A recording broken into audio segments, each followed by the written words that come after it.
Someone is going through something now that you cannot explain, and by every standard you cannot explain. Every time you pray, it looks like what happens is, God, where are we going now? People ask you, why did you come to Lagos? You say, I'm not even sure. Was it? I think I was coming to check somebody and just cry my heart. That's how I got here. The Lord says favor. Listen to me. I'm inspiring you. Men will laugh at you, but tomorrow the sun, the moon, and 11 stars must bow. You don't look like it now. Sometimes they will call you and say you are a useless child. I've always known that this you're seeking God. You've been a graduate for 5 years, acting like a fool, behaving stupid, and you go back to God with that report, and God is silent. I want you to know that when God is silent, learn to hear the voice of silence. Silence is a voice. It speaks. When God is silent, he's saying something. Are we together now? That's my inspiration. We walk by faith. Not everything in your life can be explained.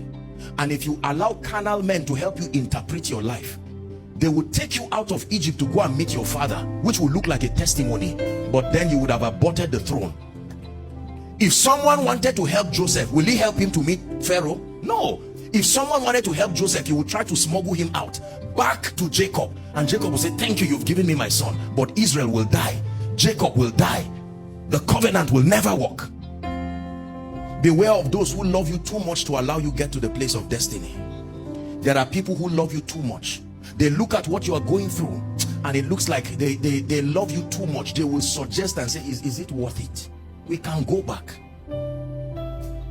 And someone is almost there, and the devil will try to use, Satan can use positive attributes about people to still destroy you. Satan can use a man's compassion to be a weapon against you. Look at what happened to Peter. No, Jesus, I love you. I mean, it was the compassion of Peter that was being used by Satan. And Jesus said, no, if you are not a man of the spirit, you say, Jesus, you are harsh. What kind of person are you? Get thee behind me, Satan. That's not compassion. He's taking the vulnerability of Peter and using it to manipulate Jesus away from the cross. Listen, pass through whatever you have to pass through, knowing that although it may not make sense, it is still called favor.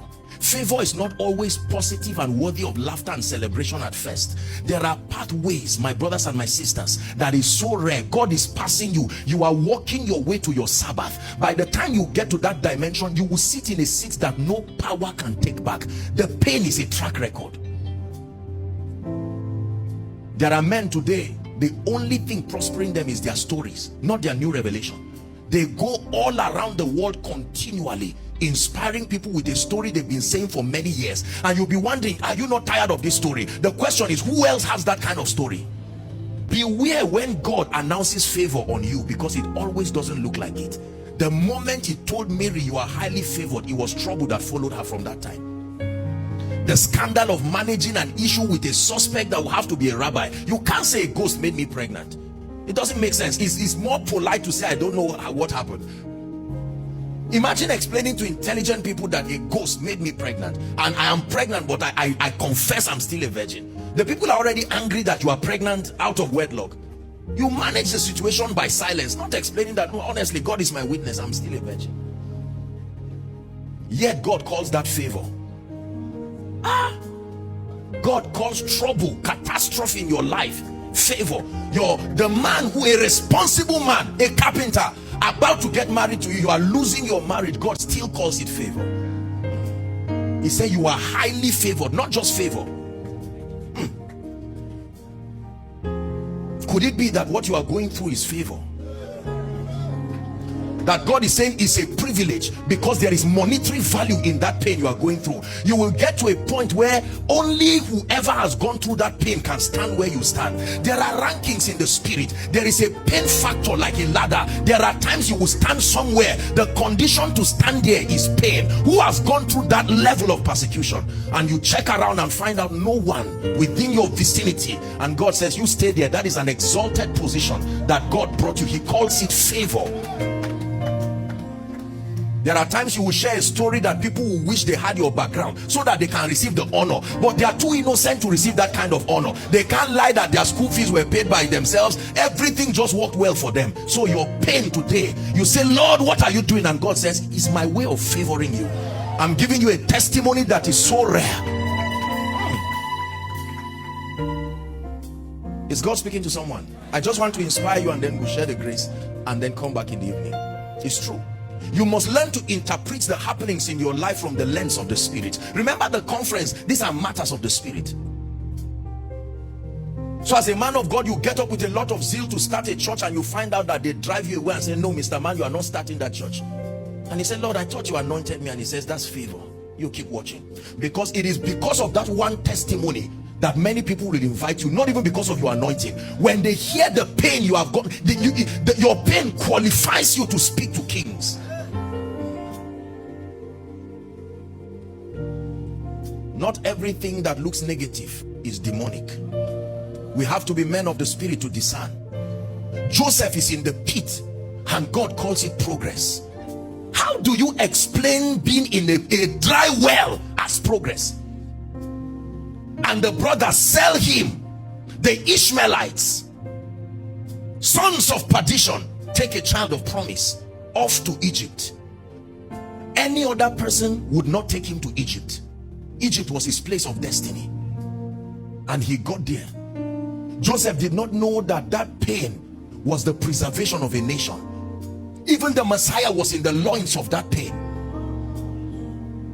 Joseph gets to Egypt, and then it looked like things were going on well, and all of a sudden here comes this woman coming to create trouble for him. He was trusting that one day, maybe during the Pharaoh's birthday, they will release some prisoners, and here is a woman who comes to scandalize him and say, this young man tried to rape me. And Pharaoh gets angry and says, okay, I've given you some privileges. Jesus. You will be surprised that it's because they drove you from that house rent that you were on your way going and you collided with the person. And if you were smiling, that person will not stop to listen to you. It was because you were frowning. He said, what happened? You said, they drove me. He said, do you have a job? He said, no. He said, meet me tomorrow. So that frown was favor. If you were smiling, he just said, bless you, see you in church. Was it not because of a disturbing dream that interpretation started? If the dreams gave them joy, Joseph had nothing to do. They were always in the prison there, but Joseph looked at their countenance and he said, something is wrong with you. Your pain is calling for my ministry.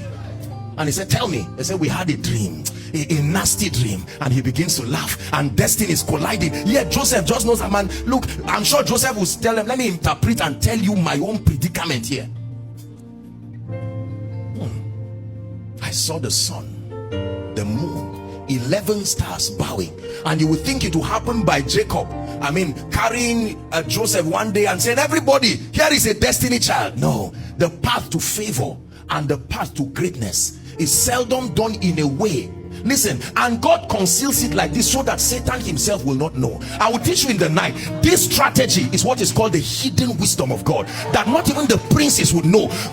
God conceals you. The same strategy was used for Moses, because when they began to kill people, they put Moses in a basket and he was in Egypt.